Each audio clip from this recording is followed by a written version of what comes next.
meu nome é Marisa. Hoje vamos compartilhar com vocês sobre a transformação da advocacia na quarta revolução industrial. Da primeira máquina a vapor, do motor à combustão, da biotecnologia, chegamos à era da quarta revolução industrial, da supercomunicação, da inteligência artificial, da robótica, da internet das coisas, marcada pela convergência de tecnologias digitais, físicas e biológicas, assim como a nanotecnologia, drones e impressoras 3D. Os países desenvolvidos adotarão as mudanças com mais rapidez. As economias emergentes são as que mais podem se beneficiar. A quarta revolução tem o potencial de elevar os níveis globais de rendimento e melhorar a qualidade de vida de populações inteiras. Essa nova era vem com o intuito de mudar todos os aspectos da vida humana, desde eletrodomésticos inteligentes ou mesmo robôs utilizados em cirurgias cada vez menos invasivas. Porém, o aspecto que causará mais mudança é na economia, pois é ela que dita todo o funcionamento do mundo, de um país e, consequentemente, das pessoas. E o significado dessa revolução, no que diz respeito ao trabalho, salários e riqueza, depende de como as tecnologias digitais serão adquiridas e usadas. Em primeiro lugar, a revolução digital deu origem à era de redes de colaboração com custo marginal quase zero. Ela está essencialmente desencadeando uma revolução na propriedade do capital distribuído. Qualquer pessoa que disponha de uma conexão com a internet pode se divertir, informar, aprender e ensinar. Em segundo lugar, está em jogo um processo paralelo com uma dinâmica do tipo vencedor fica com tudo. Os analistas econômicos estão preocupados com o fato de que as substituições por robôs, hoje em dia, estejam tomando conta de tantos setores industriais e de serviços, tão depressa que a criação de empregos e outras áreas simplesmente não conseguem acompanhar. Devido à ascensão dos robôs, as máquinas são capazes de imitar e superar os seres humanos, e muitos milhões de empregos estão em risco. Os empregos de quem exatamente? De qualquer pessoa com um papel que envolva tarefas, qualificadas ou não, para as quais um programador possa escrever um software, como empilhadores de armazéns, soldadores de carros, agentes de viagens, motoristas de táxi, auxiliares jurídicos e cirurgiões cardíacos.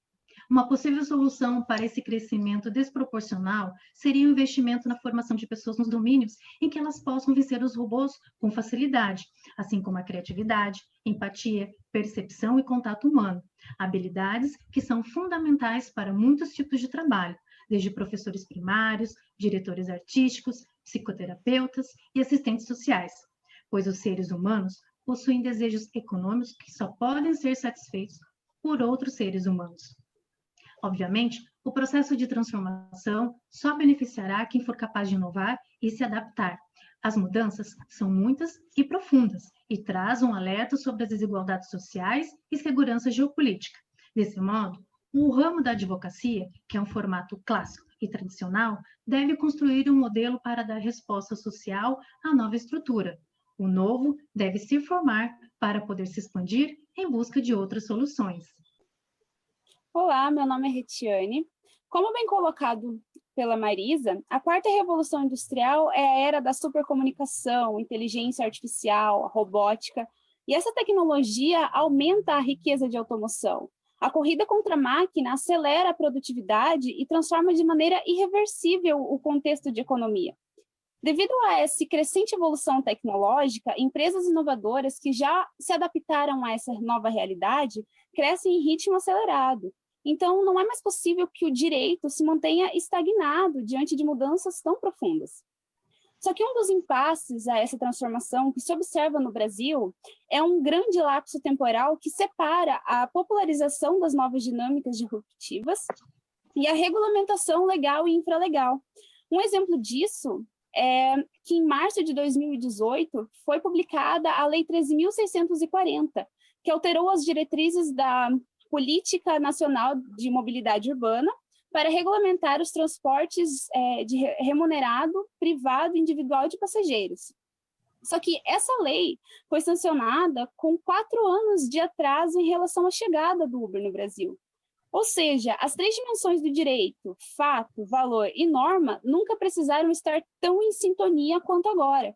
É preciso que a construção da regulamentação ocorra em sincronia com o surgimento e a evolução dessas novas dinâmicas, de forma a não inviabilizar as inovações e nem colocar em risco a sociedade.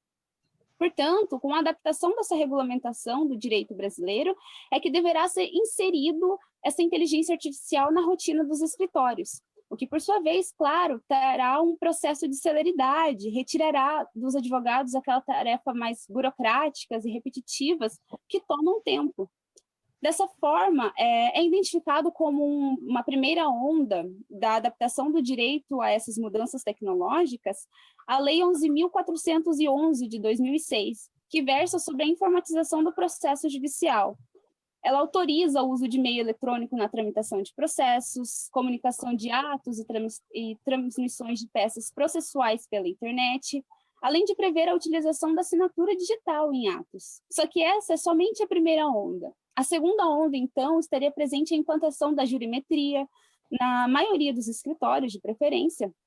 E essa jurimetria ela é oferecida por plataformas especializadas que garante mais segurança ao se traçar uma tática jurídica, já que ela calcula as chances de êxito nas ações a partir de uma análise da jurisprudência sobre o assunto, e isso orienta o posicionamento e as estratégias do advogado.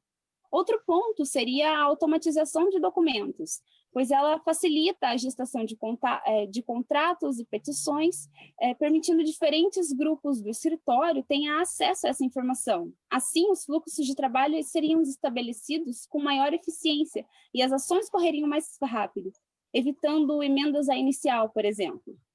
Isso tudo já pode ser encontrado em Legaltex, como a CO e a Projuris, que são plataformas online já utilizadas por alguns escritórios de advocacia, que oferecem diversas ferramentas para garantir a celeridade e a efetividade do trabalho advocatício. Olá, meu nome é Luana e vou estar falando sobre a implementação da tecnologia em escritórios. Algumas das aplicações da inteligência artificial mais comumente abordadas estão relacionadas à elaboração de petições, e-discovery, gerenciamento e elaboração de contratos e análise preditiva de decisões. Um exemplo é o Supremo Tribunal Federal, sob o comando da ministra Carmen Lúcia, que iniciou em 2018 a implementação da inteligência artificial batizada de Victor.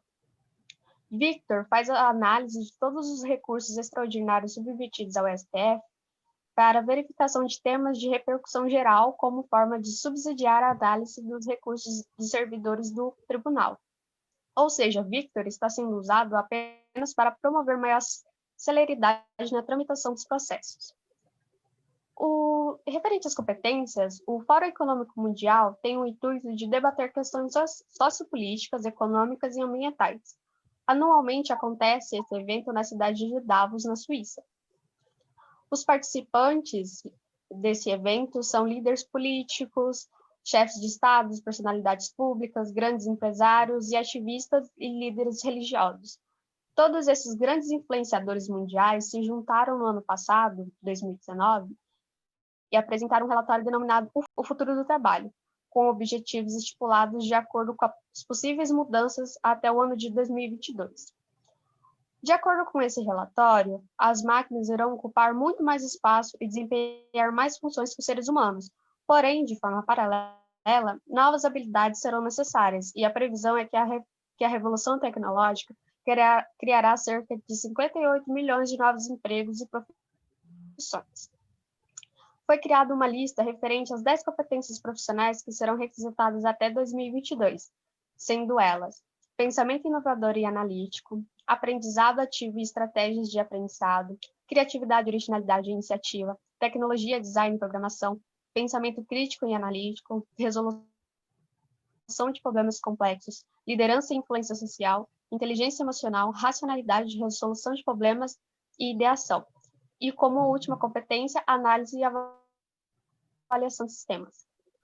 É evidente, tanto pela lista de habilidades proposta pelo Fórum Econômico Mundial, como pelo cenário atual, que existe uma demanda de crescimento exponencial referente às competências digitais e emocionais, fazendo a junção de ambas para se ter o melhor. E é preciso acompanhar as constantes transformações do mundo. Um evento inesperado que marcou o ano de 2020 foi a pandemia devido ao novo coronavírus. que acelerou em muitas áreas a automação e a digitalização nas organizações, como o trabalho home office, trazendo à tona a necessidade de mudanças no comportamento no comportamento não só para a conservação dos negócios, mas de forma necessária ter em mente uma projeção do futuro. O desafio é inovar, praticar a advocacia de maneiras que não eram nem cogitadas e muito menos teriam como ser desenvolvidas no passado. Ao mesmo tempo, porém, muitas dessas tecnologias inovadoras são disruptivas. Isso significa que elas não apoiam e nem acolhem as formas tradicionais de trabalho. Um grande exemplo é o faturamento por hora, os honorários advocatícios. Tem sido a forma dominante de arrecadação de pagamento do serviço jurídico desde a década de 70. No entanto, o faturamento por hora é um desincentivo à eficiência. Esse método recompensa os advogados que demoram mais tempo para completar suas tarefas. Sendo assim, um ramo da advocacia que já é superfaturado e extremamente competitivo acaba sendo sucateado por aqueles que não se atualizam e insistem em um modelo antiquado, lento e sem resultado satisfatório, pecando na relação tempo e custo. Embora um punhado dessas práticas globais provavelmente continue ganhando receitas, receitas muito substanciais, pode ser que a era de ouro de muitos escritórios de advocacia tenha passado. O desafio, mais por menos, vem para derrubar a lucratividade, com o intuito de instituir uma boa relação entre cliente e advogado, sendo esse último mais preocupado com as questões tempo e custo. Assim encerramos a apresentação do nosso projeto integrador, composto por mim, Luana, pela Marisa e pela Retiane. Obrigado e boa noite.